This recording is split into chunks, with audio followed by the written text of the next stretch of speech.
Hola, buenos días. Buenos días, maestra. Buenos días.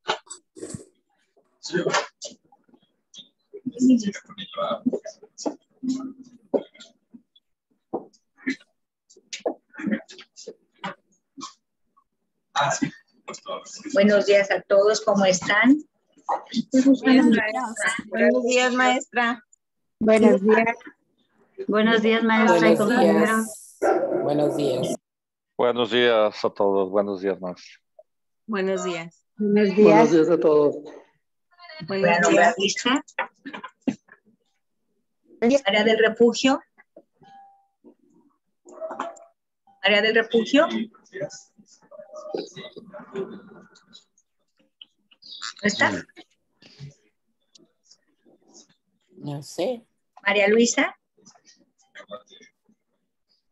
María Luisa.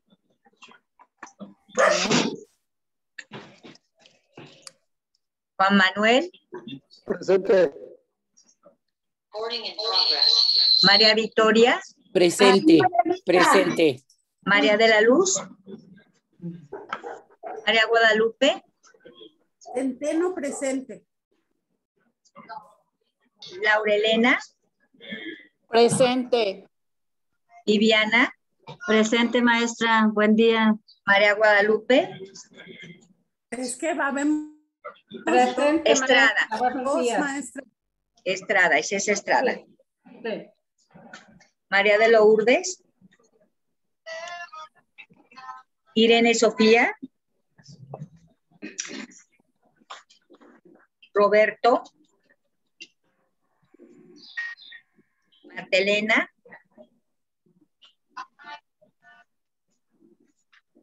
Jesús.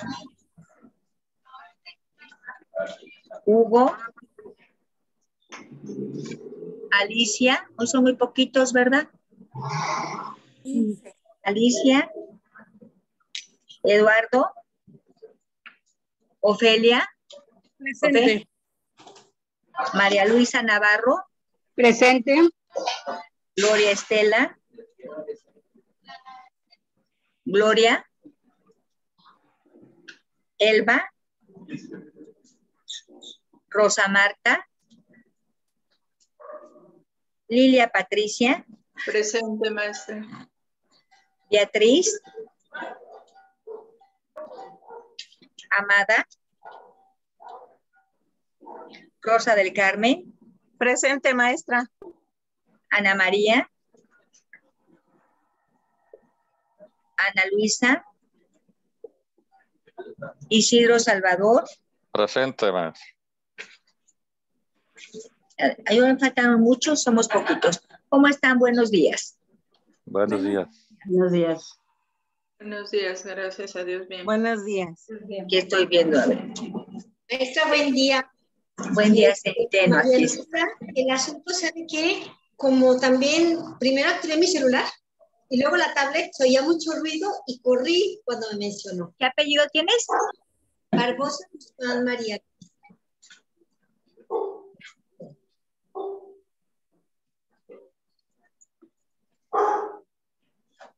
¿Alguien más? ¿Alguien más? Ok. Bueno, pues vamos iniciando, muchachos, con nuestra tarea. Nos quedamos la semana pasada acerca de qué tan importante era el tema de la víctima en materia de derechos humanos y por qué la reforma del 2011 determinaba claramente la necesidad de tenerle el Estado que obligar a aquellas autoridades cuando violentan el derecho de una persona a la reparación integral de esa víctima. Les dejé algunos conceptos si quieren para ya aterrizar con eso y terminar con el tema. ¿Quién inicia? Si quiere, yo, en lo de Adelante. víctima, dice un trato desfavorable o de desprecio a determinada persona o grupo. Tipos de discriminación, dice por raza, color, sexo, embarazo, origen, nacionalidad, discapacidad, laboral. Dice, no hay trato justo y equitativo. Ok. Entonces, entendemos que la víctima, desde el punto de vista de la ley de víctimas, que se las pasé, es aquella persona que recibe directamente la agresión de un delito o la afectación de un derecho humano. ¿Ok? ¿Qué otro concepto dejamos?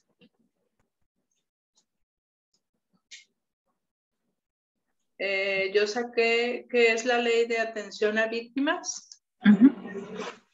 La presente ley obliga a las autoridades de los 3 ámbitos de gobierno y de los 3 poderes constitucionales, así como a cualquier oficina, dependencia, organismo o institución pública o privada que vele por la protección de las víctimas, a proporcionar ayuda, asistencia o reparación integral. Ok, perfecto. ¿Alguien más? Lupita, tienes tu micrófono. Y Luisa. Primero Lupita y luego Luisa. Sí, perdón. Lo que es la reparación integral. Es un deber del Estado y es un derecho de las víctimas afectadas por las infracciones al derecho internacional humanitario y por violaciones graves y manifiestas a los derechos humanos. Ok. Luisa. El micrófono, Luisa. En la Ley de Atención a Víctimas del Estado de Jalisco, el artículo 1, capítulo 5, dice: la reparación integral comprende las medidas de restitución, rehabilitación, compensación, satisfacción y garantía, y la no repetición, las dimensiones individual, colectiva, material, moral y simbólica. Cada una de estas medidas será implementada a favor de la víctima, teniendo en cuenta la gravedad y magnitud del hecho victimizante cometido o la gravedad y magnitud de la violación de sus derechos, así como las circunstancias y características de los hechos del hecho victimizante. De esa ley, yo quiero decir, además que está impresionante, es de la cosa más bonita que he leído en mi vida. O sea, yo no he visto tanta belleza junta, impresionada positivamente por todas las, por tanta letra tan bonita respecto al derecho y a la reparación. Ahora espero cómo hacerla efectiva. Miren, les voy a platicar algo.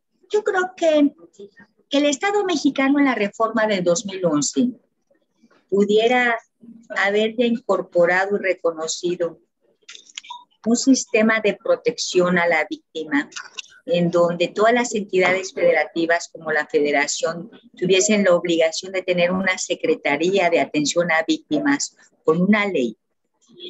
Establece voluntad. Establece voluntad porque al final de cuentas, como decíamos la semana pasada, el más afectado en todo esto, ¿quién es? La víctima. Y obviamente, como tú viste ahorita, María Luisa, la ley es una ley muy interesante y sobre todo se me hace muy interesante porque cuando ven ahí ustedes los principios de la ley que te dicen el derecho a la verdad, debe de ser una reparación integral, modificadora, única. ¿Esto qué consiste? Consiste en entender que la ley te señala que cada víctima, aunque el hecho sea el mismo, el efecto va a ser diferente. Porque la condición del ser humano es único e inigualable.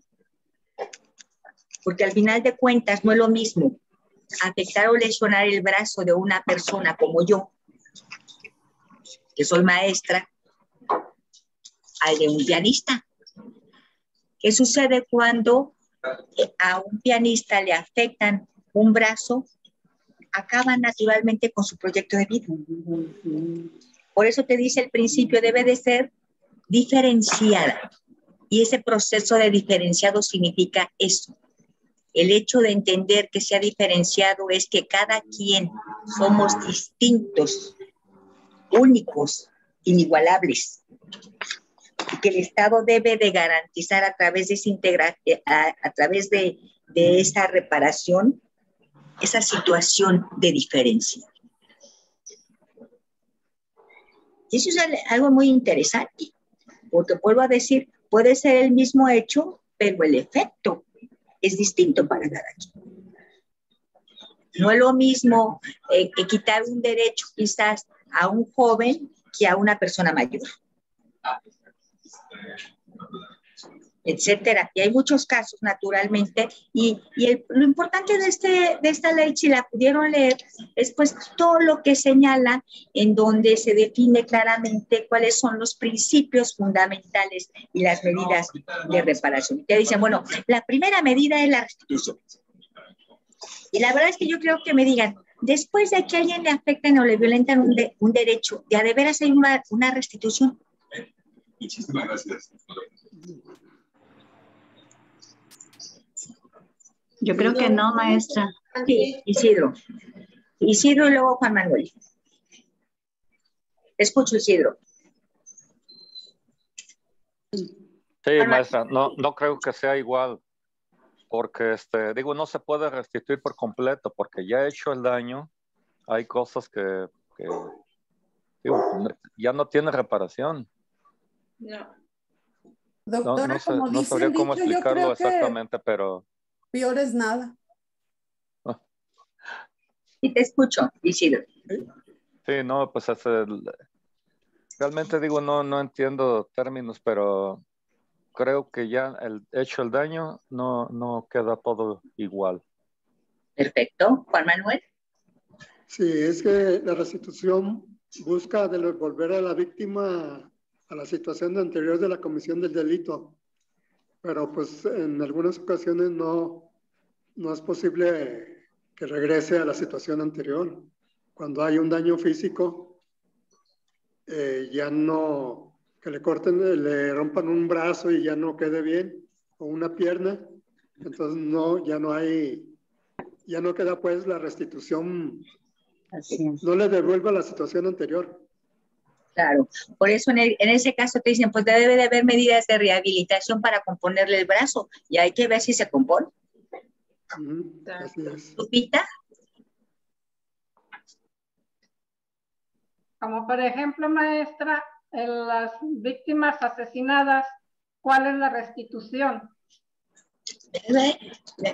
Miren, ese es lo que te iba a decir. Cuando nosotros hablamos del primer elemento de las medidas de reparación, que es la restitución, la verdad es que de a de veras hay una restitución. De no ser un daño patrimonial, en donde pues pierdes y luego te pagan, quizás puedes restituir claramente ese daño. Pero si nosotros nos podemos a poner a analizar cuando una autoridad te violenta un derecho, y como lo dijo ahorita Juan Manuel, te lesionan un brazo, te privan de tu libertad, te desaparecen. ¿Ya de veras puede haber una restitución? No.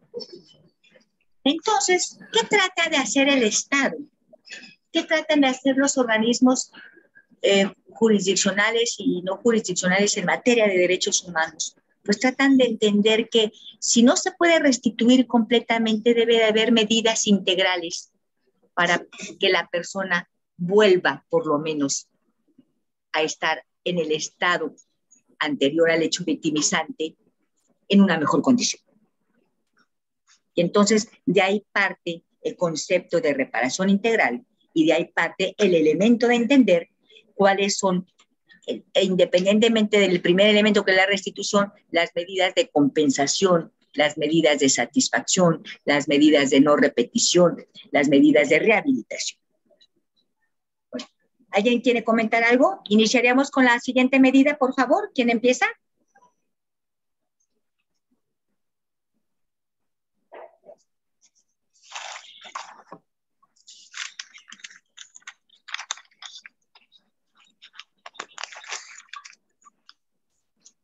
¿Quién inicia? Medida de la que quieran. ¿Quién inicia? Sí, Isidro. Maestra, no entendí cuál es la siguiente medida porque... La que quieran. Después de la restitución sigue ¿cuál? Compensación, rehabilitación, satisfacción o no repetición, la que quieran. Es que nos fuimos muy atrás. Concepto de... La indemnización sigue, ¿no? Concepto, por ejemplo, de reparación, que se desprende del artículo 663.1 de la Convención Americana, que usted dijo que no se había firmado aquí y que comprende la acreditación de daños en la esfera materia o en materia. A eso se refiere. Ajá. Bueno, pero lo que estoy preguntando ahorita, Isidro, son el concepto de cada medida. Ya vimos el concepto de restitución. Ahora seguiríamos con la siguiente medida. Indemnización. La ley lo dice. Se los dejé de tarea. Sí, eran creo 73 páginas o algo así. No, mire, esa es la ley. Pero las medidas, empezamos con las medidas. 19. ¿Sí? En el artículo 19. Sí, Juan Manuel.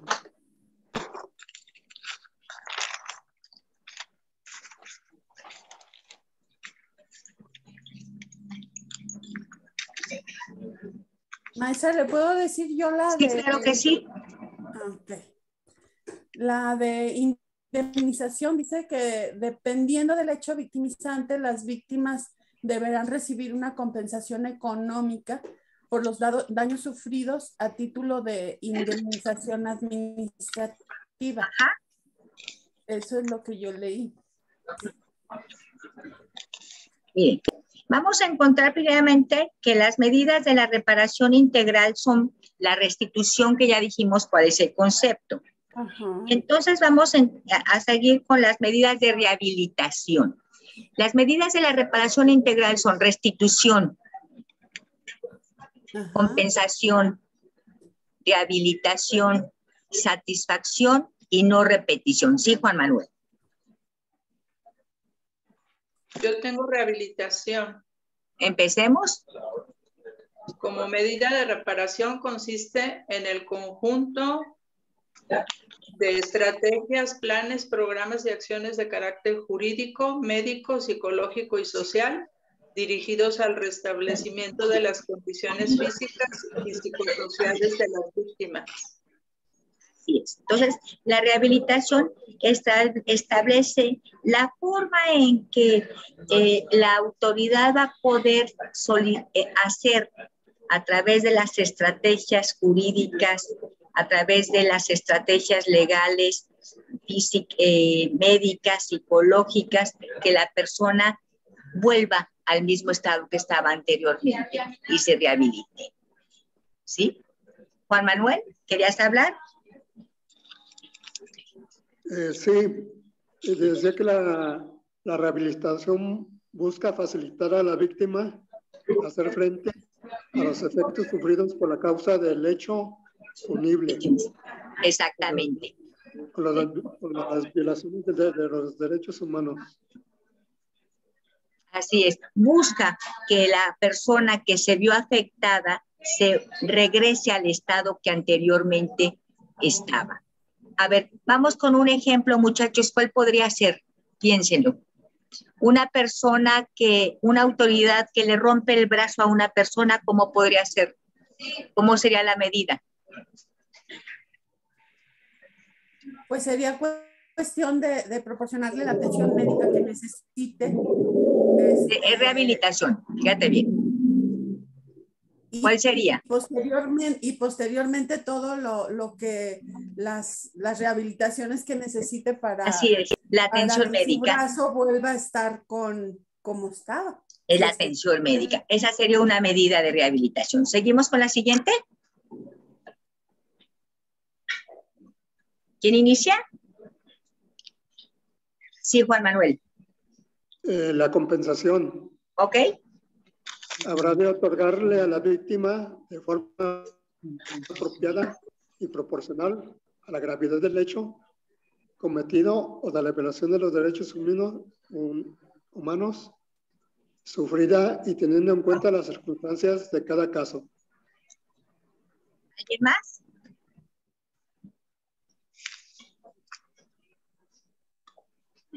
¿Alguien más? Bueno, dentro de la compensación, como dijo Juan Manuel, pues es compensar el hecho de una manera. Y entonces, ¿de qué manera se puede dar esta medida económica? Compensar de una forma económica el daño. Y entonces encontramos que hay daños físicos, daños materiales.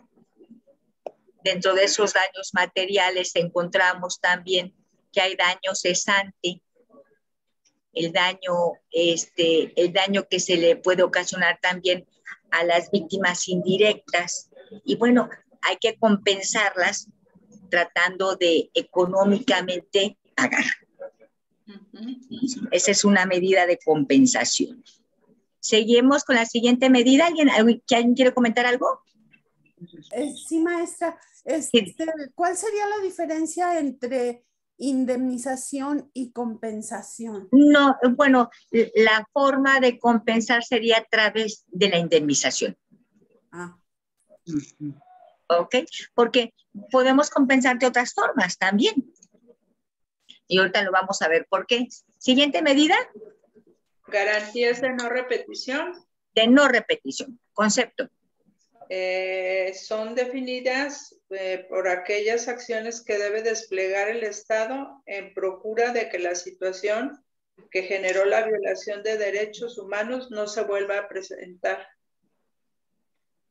Ok, entonces es la manera en que entender que el Estado haga algo para que el asunto no se resuelva. Y vamos pensando, muchachos, ¿qué medida puede ser? Les voy a dar el ejemplo. El Estado, una autoridad tortura a una persona.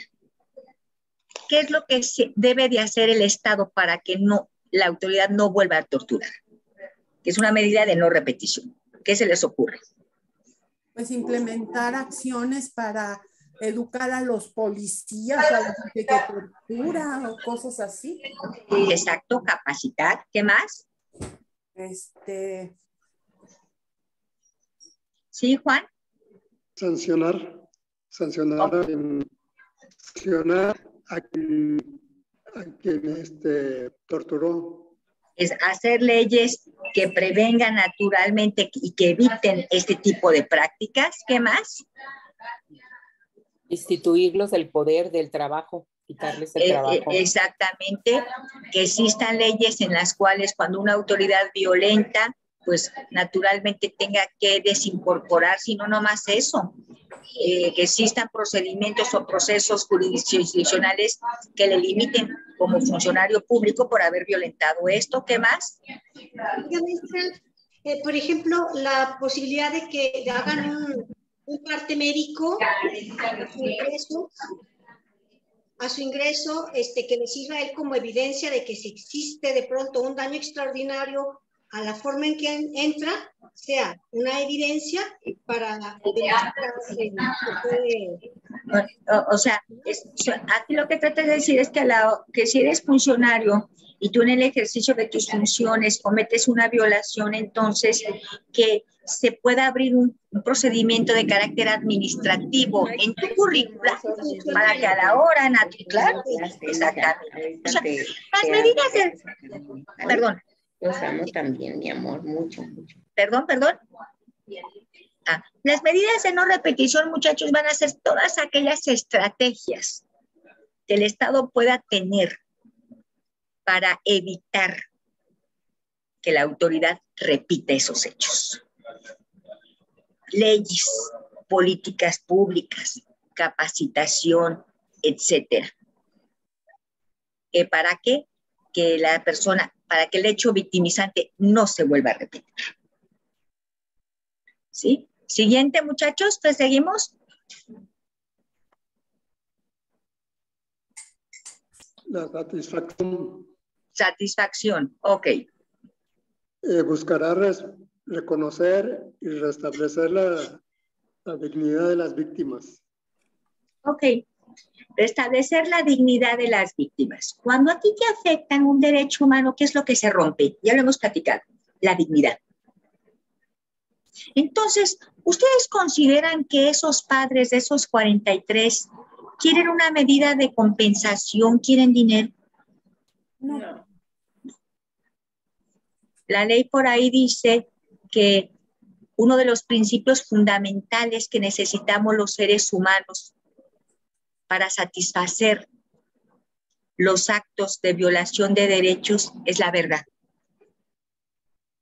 Sí. Es la disculpa. Sí.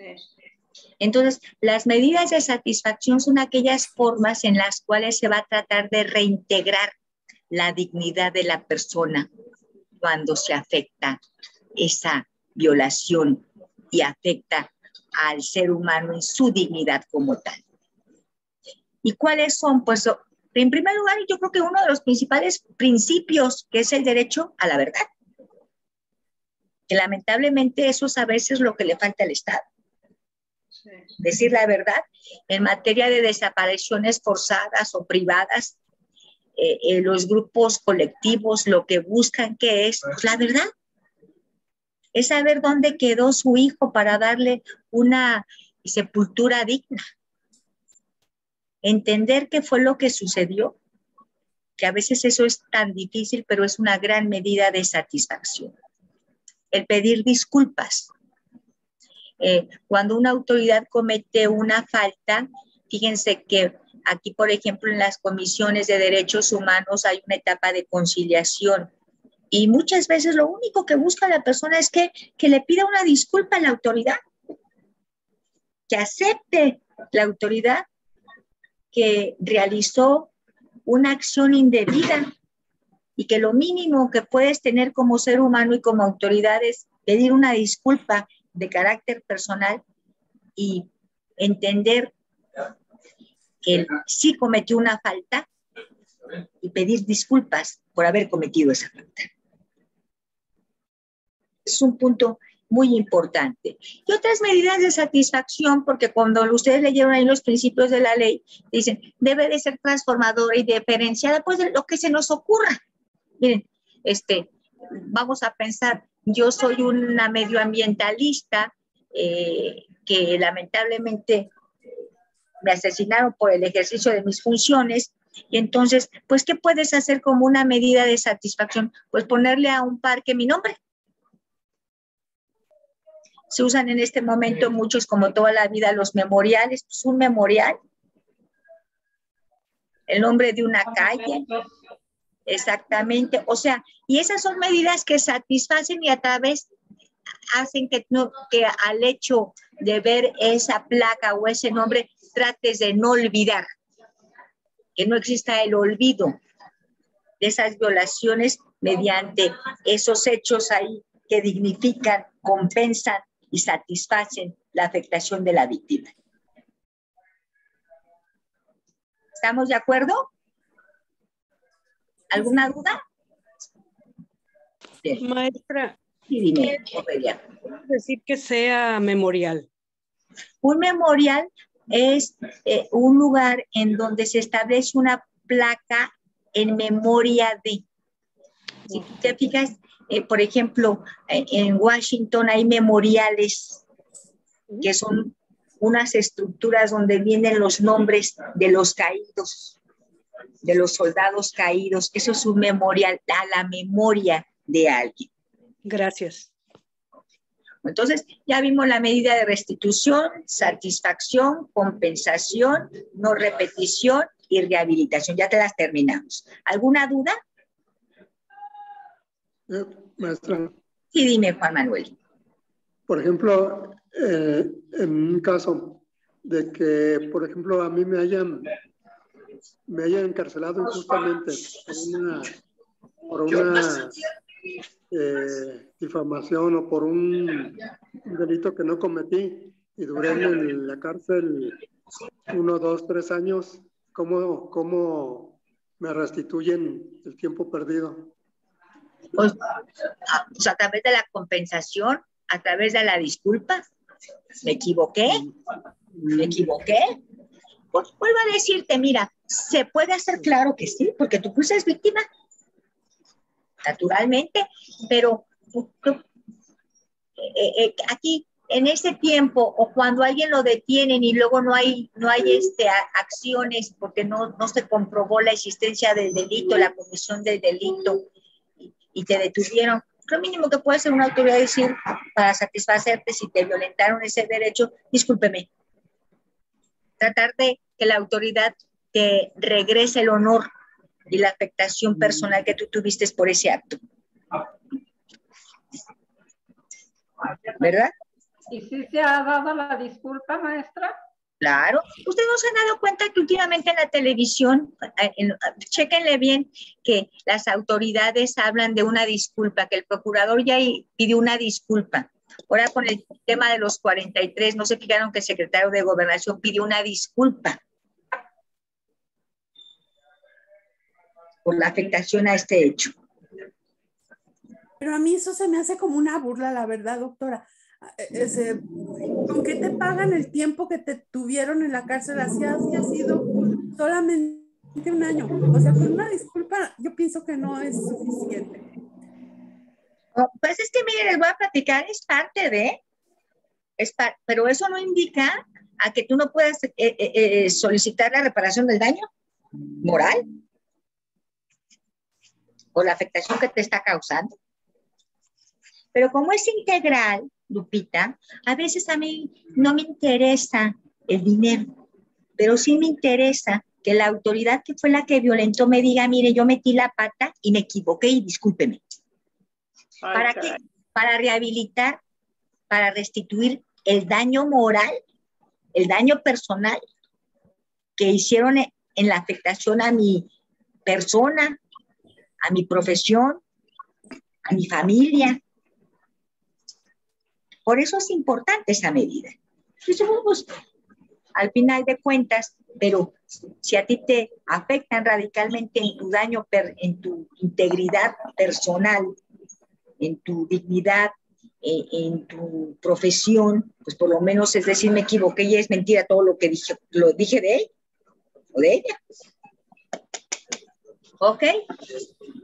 Bueno, entonces, muchachos, hasta aquí terminamos la primera parte del artículo primero constitucional, en donde nos habla es lo que hemos visto hasta ahora, muchas cosas, espero que les haya gustado, en el sentido de todo lo que hablamos de derechos humanos y todo lo que el Estado reconoce, y en un resumen muy particular te dice, en México tenemos constituciones, tenemos tratados, y las autoridades tienen siempre que garantizarme a mí el mejor derecho de la persona a través de la aplicación de la ley que mejor te proteja, que puede ser el tratado, que puede ser la Constitución y puede ser la ley federal o estatal.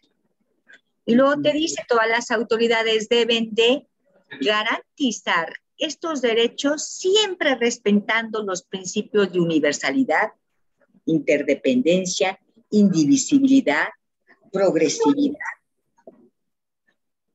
Y luego te señalan que todas las autoridades deben de proteger, promover, garantizar los derechos humanos. Y de no ser así, entonces la autoridad debe de investigar, debe de sancionar y debe de reparar integralmente los daños a la víctima. Hasta en este momento es lo que hemos visto respecto al artículo primero. ¿Alguna duda? Allí entra lo de pro persona, ¿verdad? Sí, sí, claro. Siempre tomando en consideración el principio pro persona. Eso es lo que marca el artículo primero.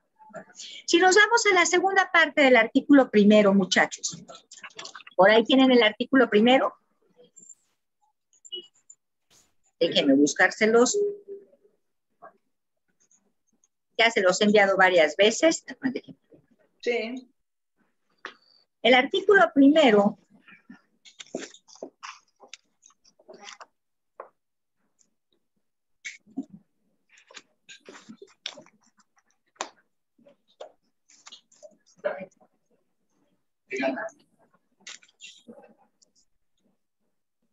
que dice, aquí está prohibida la esclavitud en los Estados Unidos mexicanos.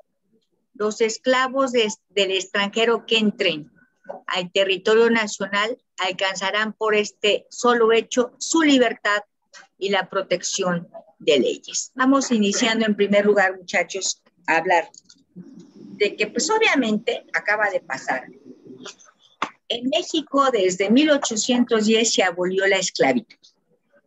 La esclavitud era un sistema económico y político de vida que a través de la caída del feudalismo empezaron sistemas económicos distintos, la revolución industrial, en donde pues definitivamente ya el tener esclavos ya no era una medida económica sana para los señores feudales por el movimiento económico y la reestructuración social y tecnológica que tuvimos.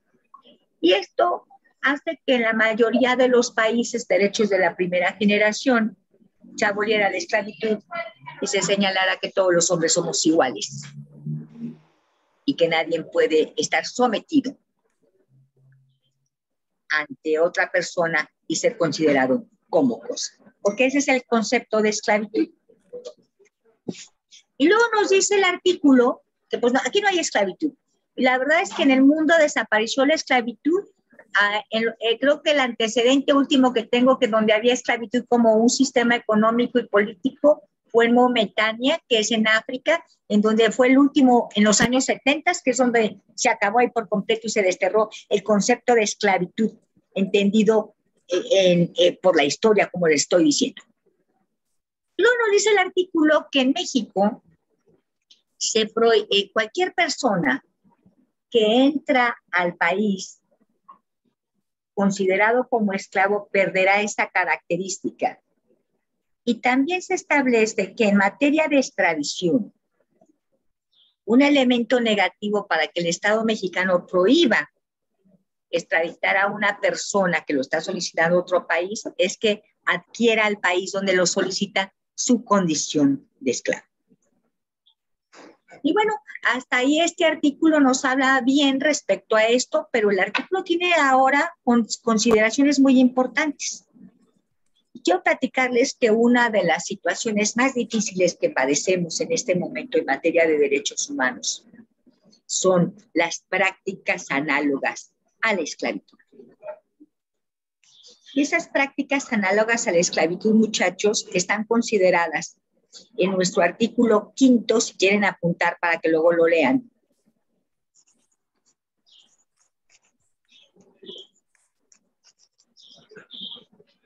Y en nuestro artículo 15 constitucional. ¿Y qué dice el artículo 5?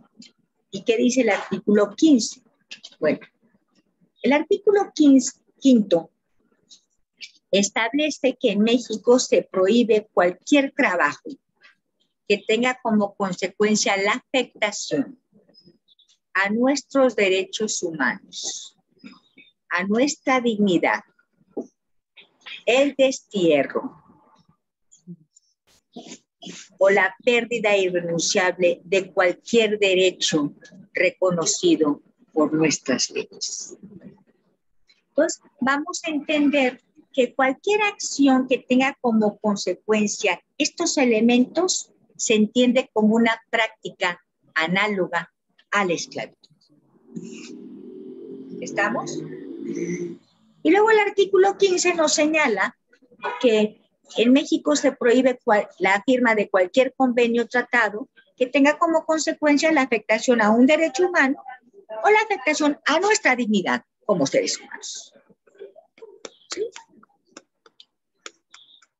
¿Alguna duda? Ok. Entonces, pasamos al siguiente punto.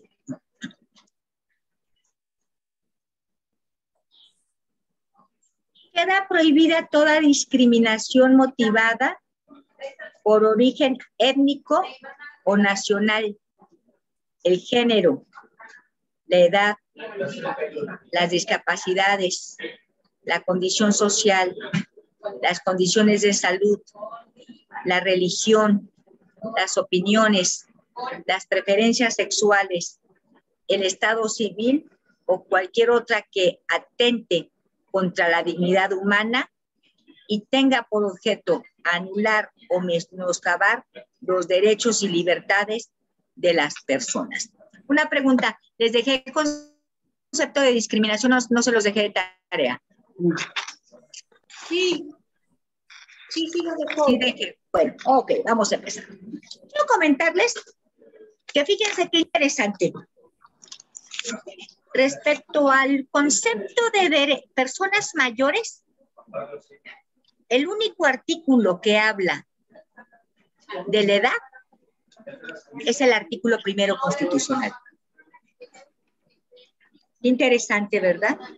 Nosotros no tenemos dentro del bagaje de taxonómico de nuestros derechos, constitucionalmente hablando, un artículo que diga se van a defender los derechos o reconocer o garantizar los derechos de las personas mayores.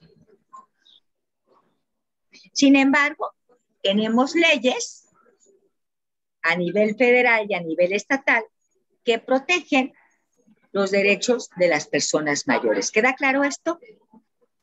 Es interesante porque debería de existir. Y luego, por otra parte, desde hace algunos años, cuando salió Peña Nieto, las organizaciones internacionales crearon la Convención de los Derechos de las Personas Mayores. Y fíjense que Peña Nieto no la ratificó, no quiso hacerlo, quedó en deuda. Yo esperaba que ahora el nuevo ejecutivo lo hiciese, pero tampoco lo ha hecho. Entonces, fíjense que nosotros no hemos firmado la convención en materia de personas mayores, que luego la vamos a analizar. ¿Por qué, maestra? Por falta de interés. ¿Y por qué? Si somos muchos los adultos mayores. A lo mejor por eso. A lo mejor porque sabemos nosotros que estadísticamente en algunos años el Estado, en la República Mexicana, el Estado mexicano va a ser estadísticamente de personas mayores por la cuestión de la planeación que se ha tenido demográfica, entonces representa naturalmente un costo económico, social y político, y sobre todo económico, el firmarla, porque el firmarla es tener que garantizar, tener que reconocer, tener que dar esos derechos. ¿Y qué va a pasar con nosotros? Pues, ¿qué te puedo decir? Va a pasar lo que nos hemos únicamente perfilado a tener políticas públicas y leyes federales y estatales, pero hasta ahí. Pero el Estado no ha querido ratificar esa convención, que luego se las voy a pasar por ahí para leerla, y pues no se le puede obligar, pero yo me imagino que es por eso. Y si analizamos nuestra propia Constitución, fíjense que la única ley, el único derecho que establece en que en México no puede ser discriminado una persona mayor, es este artículo ahí, que nos habla de la discriminación. Hasta ahí. Maestra. Y el artículo 4 que habla del derecho a la familia, que podemos integrar ahí y entender, interpretar que parte de esa familia es la persona mayor. Sí, dime, Ofelia. Mire, mucha gente por desconocimiento se piensan que este presidente sí ve por los adultos mayores, por el dinero que se proporciona, pero es desconocimiento. Yo también ahorita me estoy dando cuenta.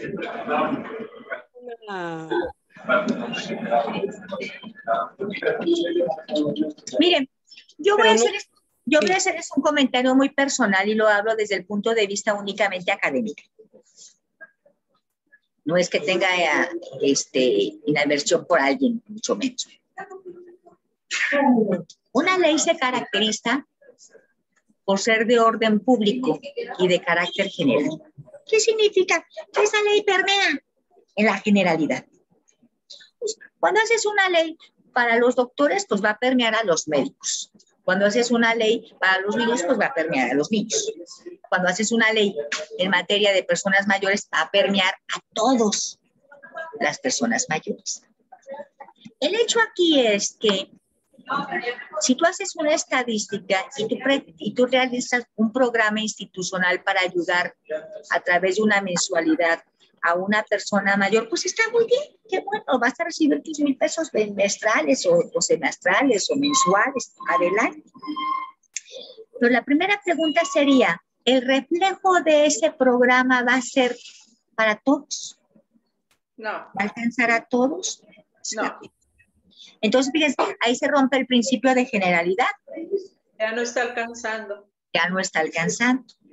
En segundo lugar, podría haber políticas públicas donde permearan para todos y posiblemente mejoraría el nivel económico de las personas. ¿Cómo puede ser esto? Pues a través, ¿verdad?, de homologar servicios y garantizarles servicios y beneficios económicos a través del pago de luz, a través del pago de agua, a través del servicio médico, favoreciendo naturalmente el servicio médico en cualquier índole y garantizándolo. Sí, Lilia.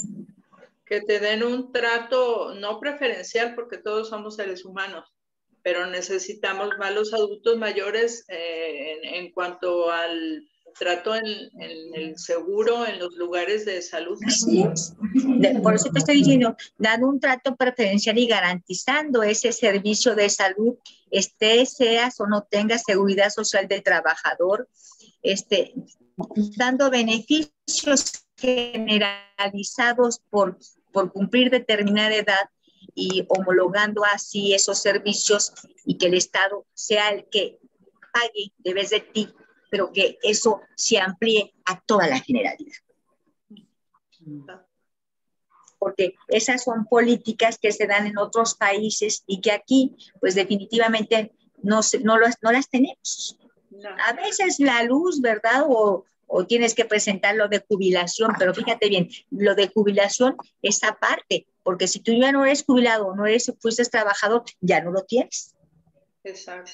Y aquí es políticas públicas que garanticen el servicio de una persona mayor sin analizar su seguridad social del trabajador por el hecho de garantizar un derecho social como persona mayor. El punto. Exactamente. Al final de cuentas. Así que es interesante y pues ahí andamos, ahí caminamos, hemos tenido retrocesos aquí en el Estado, ustedes lo saben, pues se acabó el instituto del INAPAN, ahora entramos a otra oficina, por la ley no se ha hecho nada, seguimos con lo mismo, ya ni siquiera me gusta dar la ley porque al final de cuentas el que producía los efectos de esa ley era el INAPAN y ahora ya no lo tenemos aquí, pues no, pertenecemos a otra secretaría, total, al final de cuentas se establecen programas institucionales que se diferencian, pero para mi gusto, pues cuando hablamos nosotros de garantizar derechos debe de haber una generalidad y el mayor número de personas que entran a esa especificación de derechos son las que tienen que gozar esos derechos.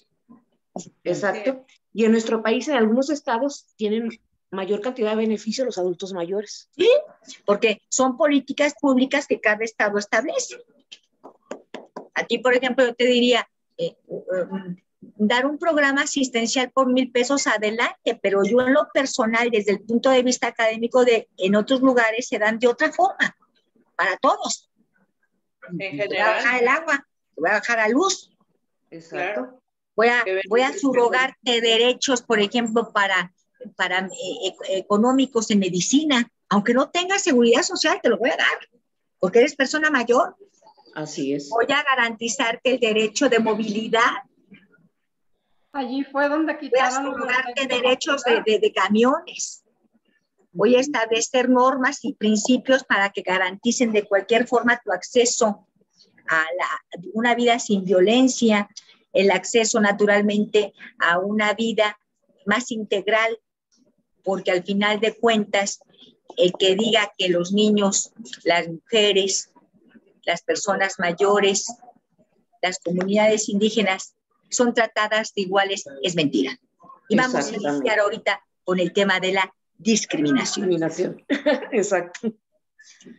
Fíjense, cuando yo era estudiante, una vez me tocó ir a una conferencia ahí en la Facultad de Derecho, en el Auditorio Salvador Allende, que siempre se me quedó muy grabada. Había un tipo que se llamaba Rincón Gallardo, que de hecho fue el iniciador aquí de movimiento, uno de los movimientos de los partidos de izquierda del PT, y tenía características específicas. Era Quasimodo, de pequeña estatura. Quasimodo, un tipo brillante.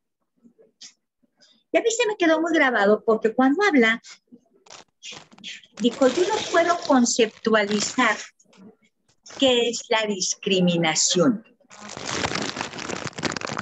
pero sí puedo decirles que la discriminación es cuando yo sentí la diferencia de ser tratado como ser humano. Entonces, a mí se me quedó muy grabado porque el concepto más claro es eso. ¿Qué es la discriminación? Es sentir como ser humano que tú eres diferente y que eres tratado de una manera distinta por cualquier situación. ¿Estamos de acuerdo? Sí. Y quiero platicarles algo. Cuando a mí me hablan cuando yo hablo de discriminación como precursora de derechos humanos, a veces hablamos de discriminación y pensamos que es un problemita. Y yo quiero que me levanten la mano aquí y me digan que veo a la mitad, levante la mano, ¿quién en su vida por alguna situación se ha sentido discriminado?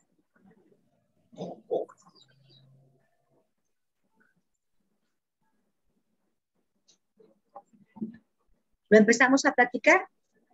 Cada quien dígame cómo se ha sentido discriminado. ¿Quién inicia? Soy maestra, estudié en la Normal de Jalisco. Soy de pueblo, Tezistán. Ahora ya no es propiamente pueblo, pero en ese tiempo era un pueblo. Y me sentía discriminada, me sentía en desventaja. Me hacían en parte sentir, pero yo me sentía. Te hacían por condición social. ¿Quién más? Sigue, María. Yo soy académica de la UDG, 32 años, y me sentí la discriminación muy fuerte cuando empecé a cumplir edad. Entonces mi jefa me decía, deja el lugar a los jóvenes, ¿ya para qué estudias? Y eso fue para mí una discriminación, un trato diferente. ¿Sí? Y metí cartas hasta el rector, la universidad, los jefes, y como que están acostumbrados a esto, es algo como normal. ¿Sí? Gracias, María Victoria. Isidro. ¿Quién más? Yo, maestra. Lupita. En el trabajo, yo tuve una necesidad y pedía a mi patrón un préstamo personal, el cual se me negó por el hecho de ser mujer, que por ser mujer, que las mujeres no necesitábamos por género. Préstamos. Así es. Esa es una discriminación por género. ¿Quién más? Género, sí. Estoy ahorita para que chequen cómo lo hemos vivido y lo que dice la Constitución. Lupita. Bueno, a lo mejor mi caso no es tan relevante como sería en trabajo, pero por ejemplo, yo soy la única hija de entre 10 hermanos que somos, soy la única mujer. Entonces, mi papá siempre decía, yo soy la mayor. Entonces decía, como Ramón es el que sigue de mí, como Ramón es el mayor, Ramón va a ser el albacea de esa, bla, bla. Y yo decía, pues si yo soy la mayor, no el que sigue. O sea, me discriminaban por ser mujer, ¿sí o no? Por género, así es. ¿Quién más? Yo, maestra. Adelante. Maestra, a mí O sea, por ser no Diana. hija de matrimonio, en algún momento sí sentí, o sea, no me afectó, lo aclaro, pero sí fui discriminada por esa razón, de no ser hija de matrimonio. ¿No? Y Pero quiero no me decir, afectó en lo más mínimo. lo que quiero decir es que esto acabó y por eso dice el artículo, no puede haber discriminación por el estado civil. Y quiero platicarles que anteriormente, y ustedes lo vivieron, en los libros del registro civil había libros con padres y libros sin padres. Con padre o, como hemos dicho, madre, sí, siempre has tenido, el que falla es el padre. Entonces, había libros, ¿cómo le llamaban los autores? Se me fue la onda.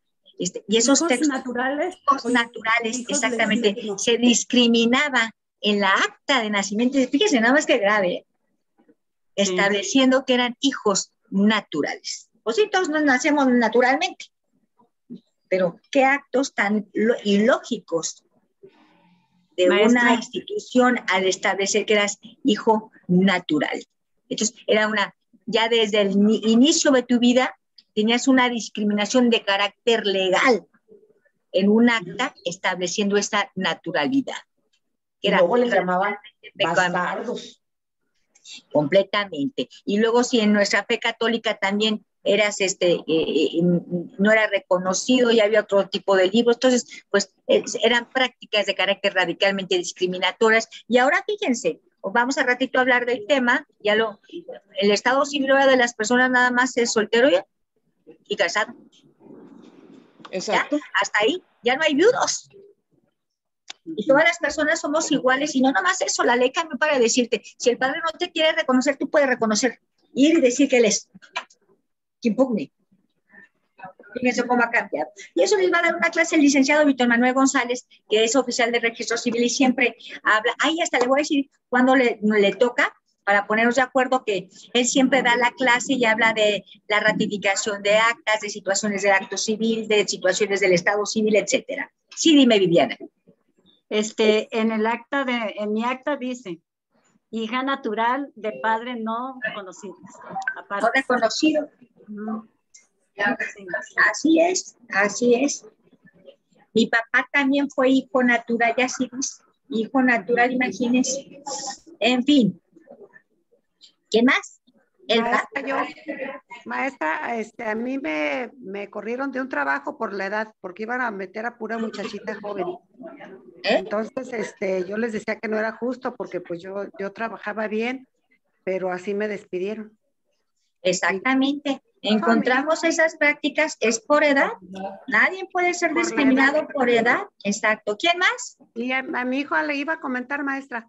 A mi hijo en la farmacia Guadalajara entró, ya llevaba 2 años de profesional de carrera. Ajá. Y no lo quisieron porque era de padres divorciados. Imagínese, esa es la farmacia Guadalajara. Farmacia Guadalajara, fíjese, tan católicos que son. Pues, y no, le dije, hijo, no te apures. Y después entró al banco. Son discriminaciones por estado civil. Esa es una discriminación por estado civil. ¿Alguien más? Bueno, pues fíjense, sí. También en algunos colegios disque católicos no aceptan alumnos que sean de padres divorciados. Ahora, si tú quieres ir, así es. Madres solteras. Es discriminación por estado civil. Juan Manuel. Van a quedar vacíos. Sí, y más ahora que nadie quiere casarse. Juan Manuel. Te escucho, Juan Manuel. ¿Querías hablar? Maestra. Sí. Yo no, yo creo que estoy mal, pero yo no he sentido discriminación, aunque sí la he visto en muchos lados. Por ejemplo, acaba de suceder que a un gay, el que lo bañaron con ácido y que lo llevaron al hospital más cercano y no lo atendieron, pues ahí también fue discriminación, porque como dijo la compañera, ahí son muy católicos. No entiendo. Pero el caso es que lo discriminaron. Eso es por preferencia sexual, Juan Manuel. Es una discriminación por preferencia sexual. Y mira, son lamentablemente ataques imperdonables que la sociedad comete por los estereotipos tan lamentables en los cuales nosotros vivimos. ¿Quién más? Ok. Bueno, pues vamos iniciando, muchachos, a analizar el artículo en lo que nos dice, y dice, queda prohibida toda discriminación motivada por origen étnico.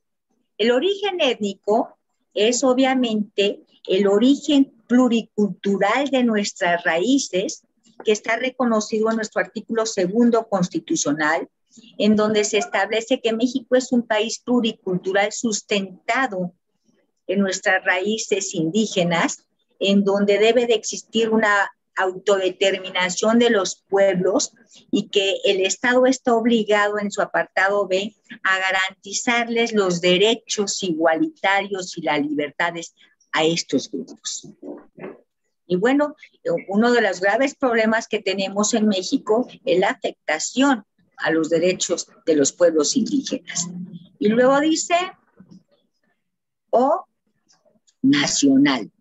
El origen nacional es un problema grave en el mundo, porque ustedes saben perfectamente bien que, y vuelvo a la situación de los estereotipos, y los estereotipos son patrones sociales que nosotros admitimos o rechazamos. Y es importante porque ¿cuántos estereotipos nosotros hemos sentido a través de determinadas personas por su nacionalidad? Es colombiano. ¿Y qué dices? No lo quiero. Es uruguayo. No lo quiero. Maestra, perdón. Y si nos silencia a todos porque alguien tiene abierto el micrófono y estamos oyendo, yo al menos me distraigo. Permítame un momentito. ¿Sí? Muy bien, muchas gracias. No te escuché. No te escuché.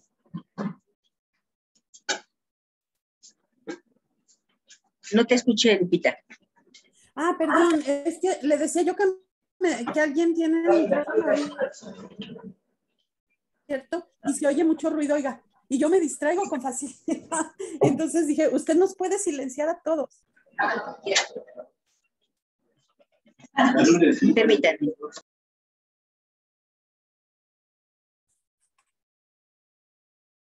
Bien.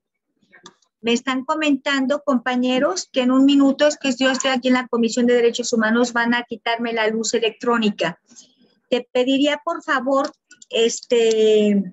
Sandrita, si estás ahí, que empecemos con unos videos. Si por alguna situación me quitan la luz, vamos a ver todos los videos que mandé y regresamos. Y no creo que me la quiten más de 5 minutos. ¿Son sí. de los videos que ya nos envió? Que ya les envié, pero vamos siguiendo, perdón, Lupita. Ahorita, así, si por alguna situación me la quitan, ponemos los videos. ¿Estamos de acuerdo? Y regresamos. Lupita, te escucho. Sí, no te escucho, Lupita. Yo ya dije lo que tenía que decir, maestra, que procuráramos tener los micrófonos. Pues sí, apagados, por favor, ajá. Sí. Ok. Bueno, entonces, estábamos en la discriminación por nacionalidad y nos enfrentamos a estos estereotipos y es verdad. ¿Cuánta discriminación no existe por la categoría de la nación a la que tú vives y en la que estás? Y vamos a encontrar... Maestra, sí. La situación de que no se le quita, así pues como a la sociedad, para ofenderte, llamarte indio. Es una india, es un indio.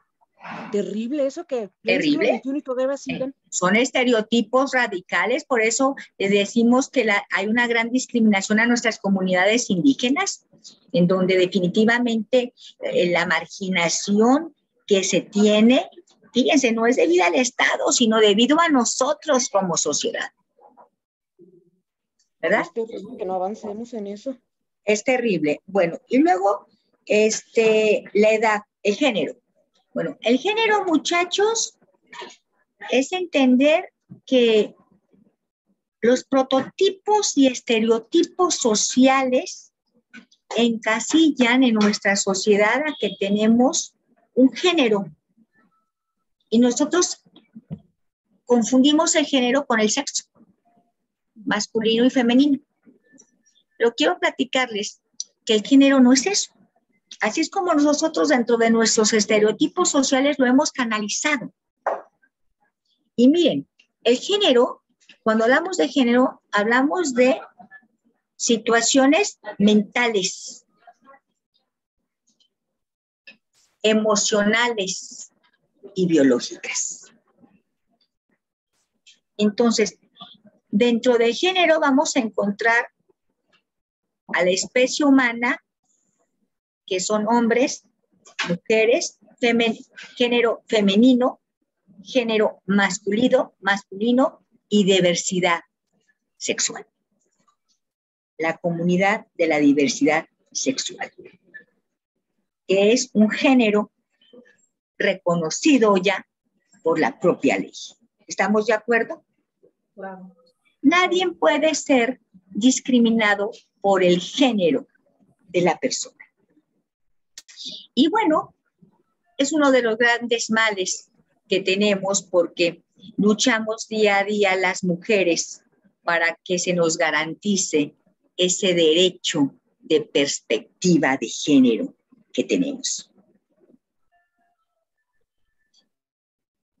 Y hasta ahora, en estos tiempos, fíjense en cuántos años han caminado, encontramos nosotros grandes lesiones y afectaciones a la dignidad de las mujeres para que se les reconozca igualitariamente sus derechos y sus libertades por el género que tenemos. Y no solamente aquí en México, sino ustedes analicen la situación de carácter mundial. Y veíamos en las primeras clases,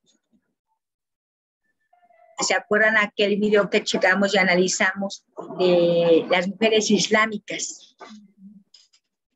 Y ahora también vean ustedes lo que está pasando en las noticias de ese pronunciamiento radical ante el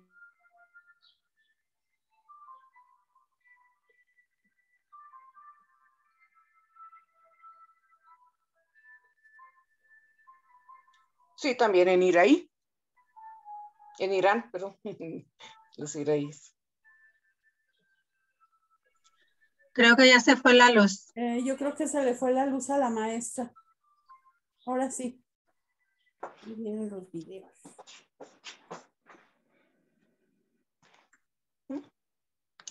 Ahí están los videos.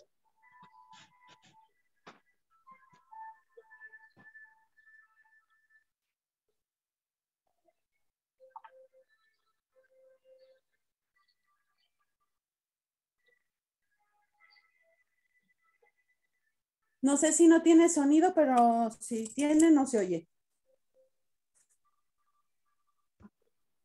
Yo tampoco escucho. No tengo sonido. Creo que lo primero va sin sonido y luego empieza, porque yo empecé a verlo hace ratito, ese video y no tenía sonido. Disculpen, el que estamos viendo de la discriminación, ¿sí es el 130?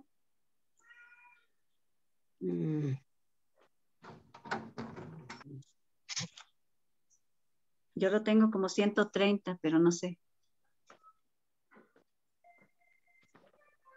Pero se me hace que ese no es el tema que estamos viendo.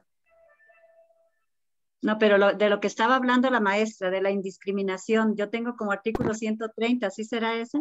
Ah, no. Bueno, no sé. ¿Saben de qué artículo está hablando? Creo que ahorita empieza, después de esto.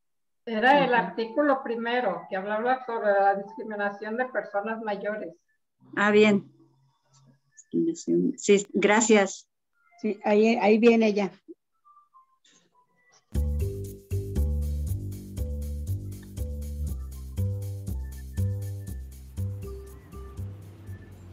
Hay que jugar boli. Aburrido. No vale, mejor fútbol. Niños contra niñas. Yo digo que mejor votemos, Luis. A ver, ¿quién vota porque juguemos boli? Yo. Vientos, Melissa, esa es la actitud. Ahora, ¿quién vota porque juguemos fútbol? ¿Tú qué prefieres, Nacho? Creo que mejor boli. Pues entonces somos mayoría, ¡sí! Bueno, pues entonces jugamos vóley, pero niños contra niñas. Y dale con lo mismo, pero ¿por qué quieres que sean niños contra niñas? Pues es que mi hermano mayor siempre dice que haga equipo con los niños, porque las niñas... ¿Porque las niñas qué? Porque las niñas son malas para los deportes. ¿Y tú también crees eso?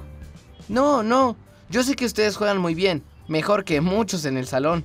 Entonces, si no piensas eso, ¿por qué no quieres hacer equipo con Vale o conmigo? Porque mi hermano dice... Pero no te preguntamos qué dice tu hermano, sino lo que tú piensas. Sí, Luis, tú nos conoces y sabes que a nosotras nos gusta jugar a tantas cosas como a ti. Nunca antes nos habías tratado diferente. Y no está padre que de pronto lo hagas. Tú siempre nos has apoyado a todos, Luis.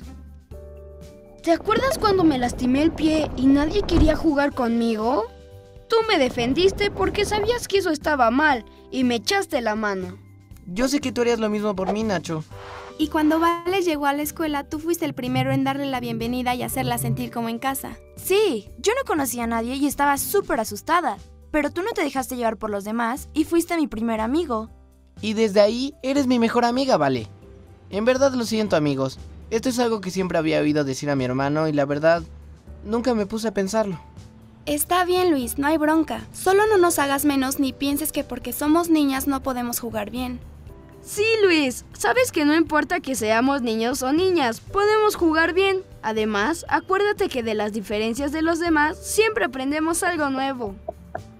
Gracias, amigos. Les prometo que no lo voy a olvidar. Y ahora yo hago equipo con Vale, y el que pierda, invita a los jugos.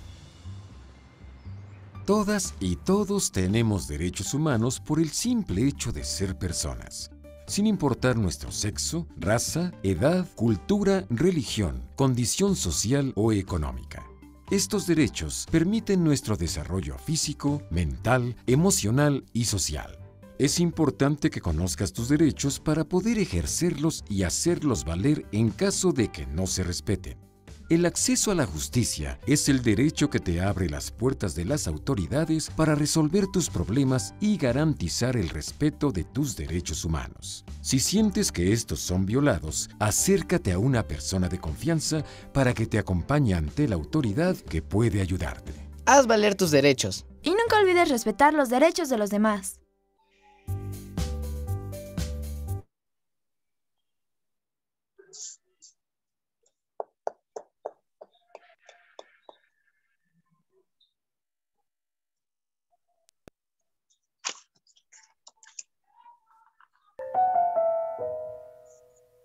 En el mapa donde quieran, donde te guste más.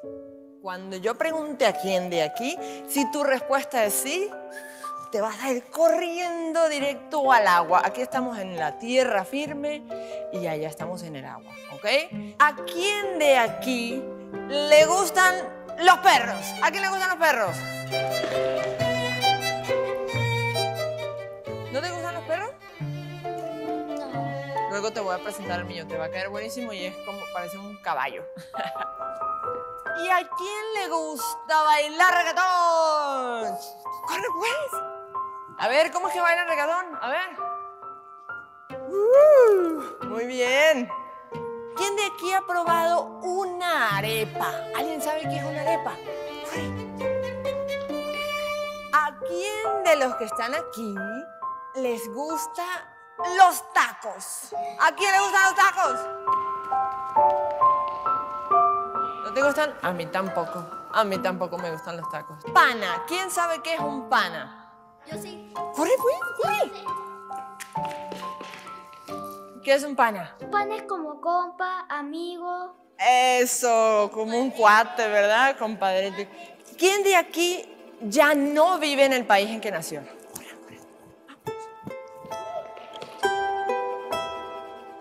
¿Y dónde naciste? Venezuela. ¿Y dónde naciste? En Cuba. En Cuba. ¿Y dónde naciste? En Colombia. En Colombia. ¿Y dónde naciste? En Bogotá. En Bogotá. Yo soy de Caracas. ¿Quién de aquí lo han visto feo, lo han visto rarito, lo han tratado extraño por hablar diferente?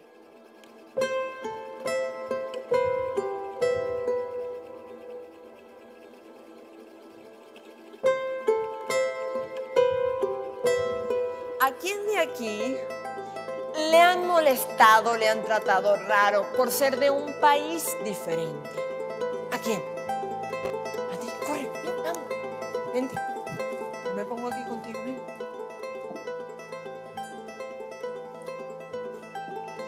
Se siente feo, ¿verdad?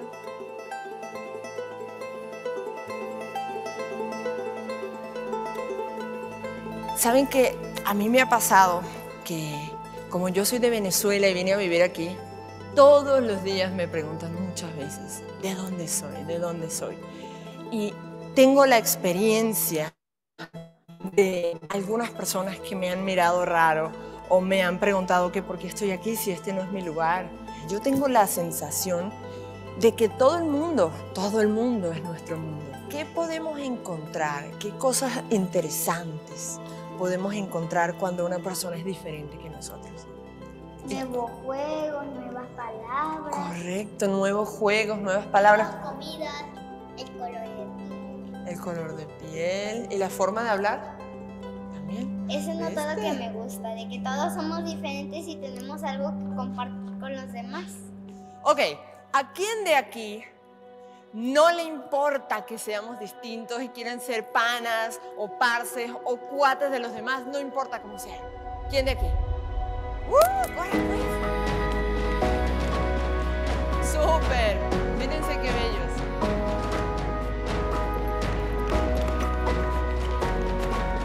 Ahora les pregunto, y lo más importante, ¿quién quiere ir a jugar? Adelante.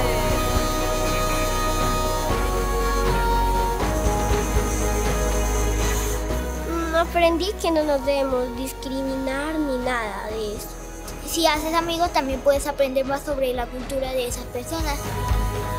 Son personas, o sea, son personas como tú y tú, solo son diferentes de país y pues de físico. Que no importa que alguien o un amigo sea diferente, somos iguales adentro.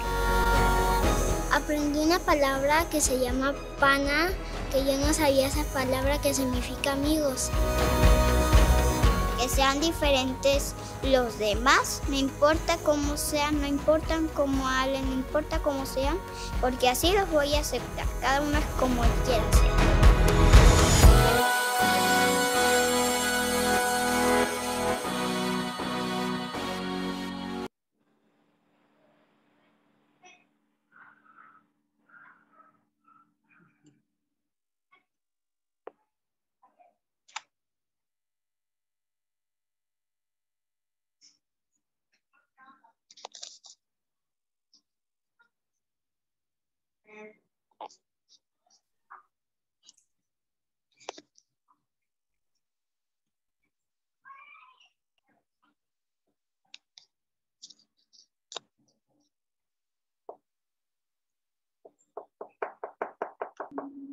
Cuando nosotros hablamos de viejos, pues lo que estamos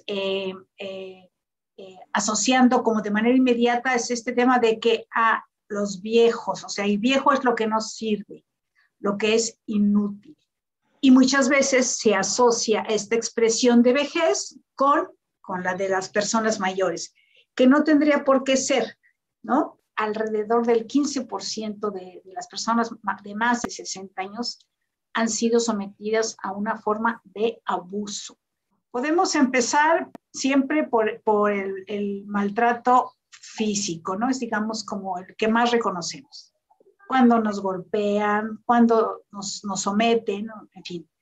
Los psicológicos y emocionales, coloquiales, que a veces dan risa esta de, pues que no nos estemos tomando el aire que les corresponde a los demás. Todas esas expresiones son de maltrato psicológico, emocional.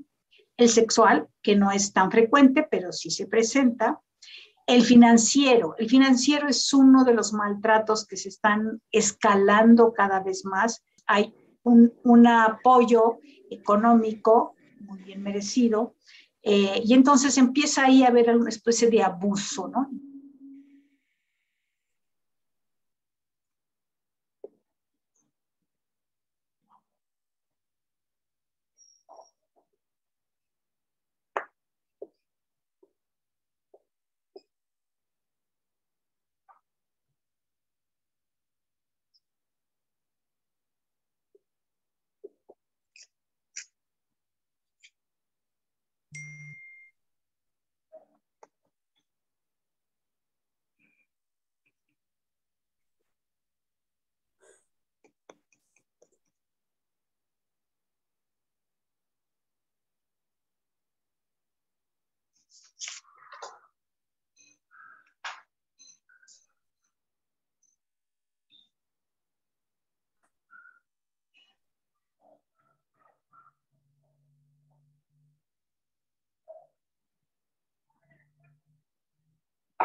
La inclusión financiera es el acceso que tiene la población a los servicios que ofrecen las instituciones financieras. Los adultos mayores pues han tenido pues limitantes siempre, desde siempre, para poder tener acceso a los servicios financieros. Entonces se debe por un lado a que yo creo que no es el centro del negocio de las instituciones financieras. Ellos no son el centro de su negocio, por tanto no son el centro de su esfuerzo, digámoslo así. Y por otro lado, pues el gobierno no ha puesto nada de su parte, no es algo que haya considerado prioritario. Los servicios financieros modernizados que tenemos actualmente permiten acceder a los medios de pago de una manera más fácil y además de forma remota. Entonces, bueno, considerando que la población de adultos mayores son los que más dificultad tienen en general para desplazarse, pues bueno, es muy importante que ellos puedan hacer uso de estos servicios. Sí, yo veo es que hace falta campañas de educación financiera especialmente dirigidas a los adultos mayores. También hace falta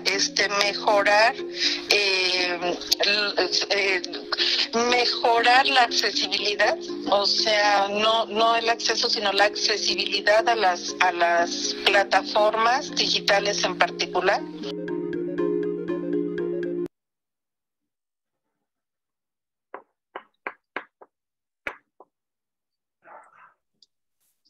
Bueno, yo leí un mensaje que dice la maestra que hasta aquí termina la clase, que veamos el video y una lectura. No sé si lo leyeron, el WhatsApp que envió. Y que ya no tiene red ella. Que ya no tiene red, entonces pues yo creo que nos desconectamos. Ya nos dejó ¿verdad? Nos dejó Ok, dejó leer una lectura y este video y que no tiene red. Ajá. Entonces yo creo que nos podemos desconectar. ¿Ya no van a poner videos? No, bueno, yo lo que acabo de leer ahorita, un WhatsApp